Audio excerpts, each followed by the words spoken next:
Assalamualaikum warahmatullahi wabarakatuh. Kita masih membahas sahabat Al-Quran mengenai surah As-Sajdah. Nah, kalau di sesi sebelumnya kita sudah membahas mengenai bagaimana orang musyrikin yang mengingkari hari akhir, kita akan membahas sekarang yaitu mengenai sifat orang mukmin dan balasan bagi mereka.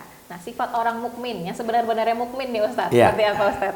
Ya, tentunya kebiasaan Al-Quran ketika bercerita tentang orang musyrik atau orang kafir selalu disandingkan dengan bercerita lawannya. Itu orang-orang yang beriman. Kenapa? Karena biasanya kita baru bisa memahami sesuatu dengan seterang-terangnya ketika kita membandingkan sesuatu dengan lawannya. Nah, kalau orang-orang yang beriman disebutkan di sini, innama yu'minu bi ayatina alladziina idza dzukiru biha kharru sujada. Sifat orang beriman nanti gimana kondisi mereka pada hari kebangkitan, mereka itu orang yang selalu sujud kepada Allah. Jadi sujud ini amalan yang paling disenangi Allah. Amalan yang paling disenangi Allah. Sampai Nabi Muhammad mengatakan dalam sebuah hadis, tidaklah seorang itu sujud kepada Allah satu sujud kecuali Allah angkat dia satu derajat.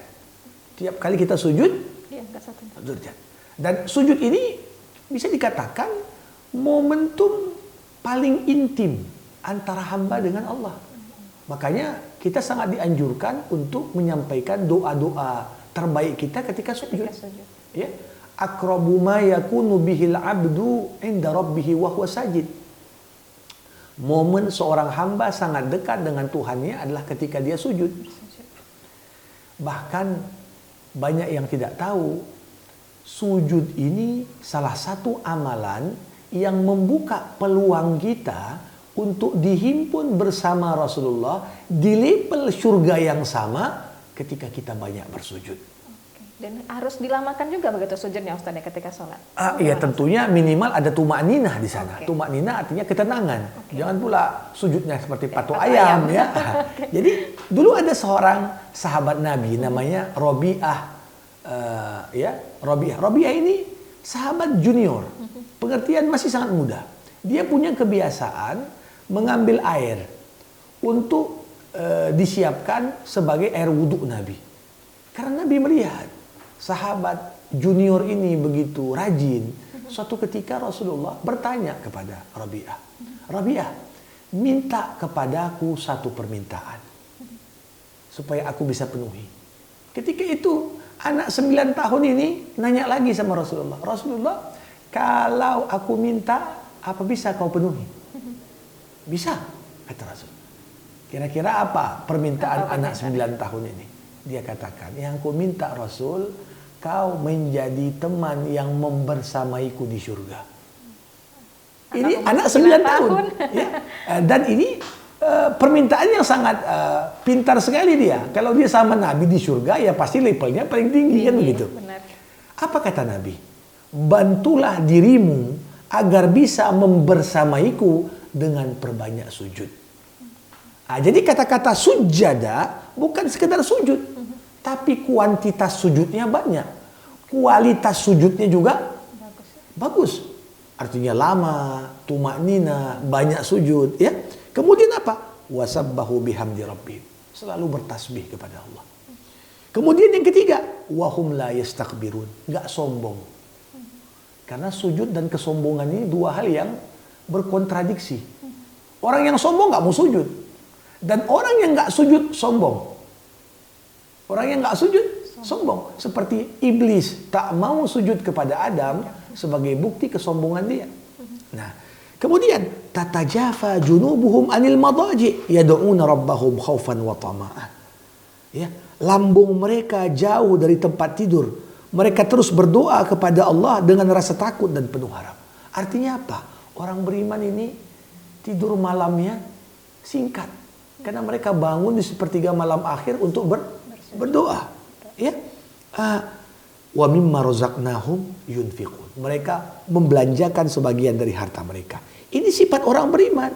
Nah, makanya Allah katakan, orang yang mukmin gak akan sama dengan orang yang fasik. La yastawun, gak mungkin sama.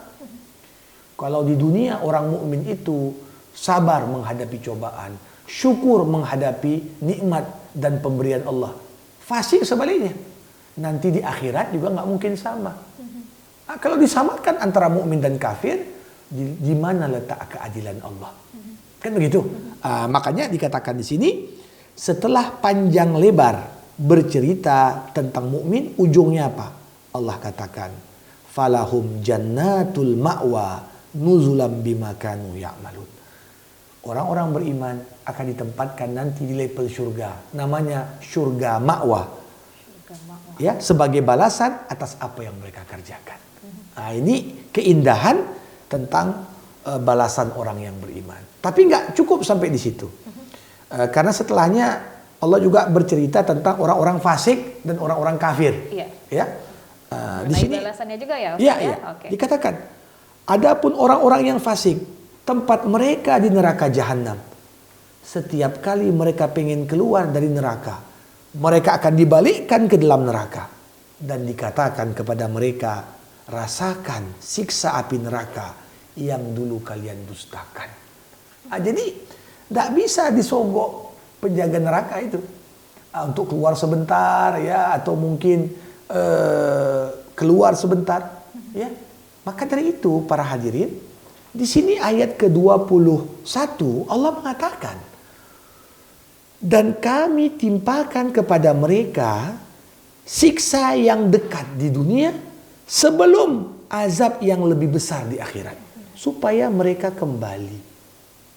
Jadi kita kan udah cerita ujian Allah untuk orang beriman itu ada yang untuk mengangkat level derajat, ada yang untuk menghapus dosa.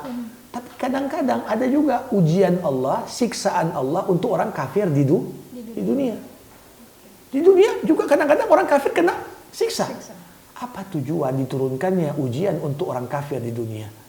Allah berharap supaya dengan turunnya siksa dan ujian itu mereka sadar, supaya tidak dapat siksa yang lebih besar nanti di akhirat. Jadi ini coba bayangkan tsunami yang begitu mengerikan, ya,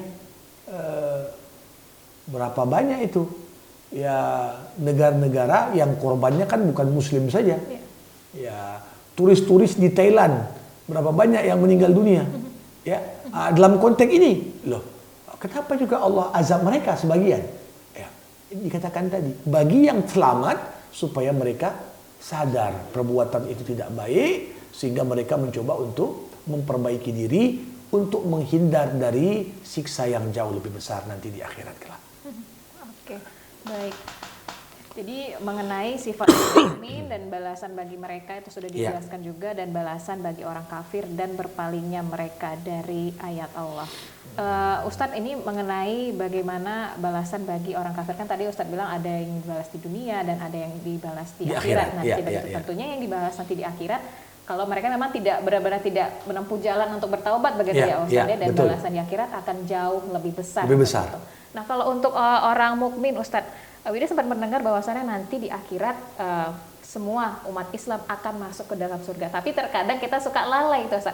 Ya udah, atau nanti kita masuk surga begitu kan. Ya udahlah, nggak usah sholat, nggak usah begini, nggak usah begitu, gitu, nggak usah menjalankan kebaikan-kebaikan yang diperintahkan oleh Allah. Nah, ini menurut Ustaz seperti apa? Ya, memang ada hadis Nabi yang mengatakan, siapa yang meninggal sebagai mukmin maka dia tidak akan kekal dalam api neraka. Walaupun kadang-kadang ya kita ini mungkin lalai dalam kewajiban-kewajiban agama, sholatnya, puasanya dan sebagainya. Jadi artinya mereka dengan keimanan yang walaupun kadarnya itu hanya seperti biji zarah, biji sawi, ya, atom, kecil sekali keimanannya. Tapi keimanan itu cukup untuk menyelamatkan. Sebagaimana tak akan masuk surga orang yang ada di dalam hatinya walaupun sekecil dari kesombongan, ya, kekufuran, sekecil apapun, ini nggak bisa. Makanya kalau kita perhatikan, ya ada mukmin-mukmin yang amalan-amalan keburukannya itu lebih banyak daripada kebaikannya, masuk neraka lebih dulu untuk dibersihkan, diazab dulu sesuai dengan tingkat apa yang mereka kerjakan di dunia. Tapi di akhir tentunya Allah akan selamatkan mereka dan masukkan mereka ke dalam surga. Makanya ada hadis Nabi, "Man kana akhiru kalamihi la ilaha illallah dakhalal jannah." Siapa yang akhir perkataannya adalah la ilaha illallah, maka dia akan masuk surga. Tapi bukan perkara mudah. Orang tidak pernah kemudian ibadah mau berharap akhir perkataannya la ilaha illallah. Ya, kadang-kadang kita juga perlu khawatir saat ajal menjemput kita. Apakah kita dalam kondisi sedang melakukan ketaatan atau kita sedang dalam kondisi justru sedang berbuat kemaksiatan? Berapa banyak orang meninggal sedang pergi dia bersama suami orang lain, nah, misalnya, atau sedang dalam majelis yang minum-minuman keras atau judi dan lain sebagainya. Berapa banyak juga orang meninggal saat sholat, sedang baca Quran, sedang dalam majelis ilmu. Nah, ini kita harapkan tentunya kita juga bisa mendapatkan akhir yang baik. Ya. Akhir yang baik. Oke, jadi jangan lalai juga Ustaz ya, seperti yang sudah Wida sampaikan Betul. tadi, jangan lalai. Ya udah nanti ujungnya masuk surga gitu, Betul. tapi tidak kemudian tidak beribadah, tidak mencari pahala kepada Allah begitu ya. Ya. Baik, sahabat Al-Quran, sesi kedua sudah selesai. Kita masih ada beberapa poin lagi, ada 2 poin terakhir lagi, tapi akan kita bahas nanti di sesi selanjutnya. Jadi sahabat Al-Quran tetap saksikan kita ya di Penyelami Rahasia Al-Quran.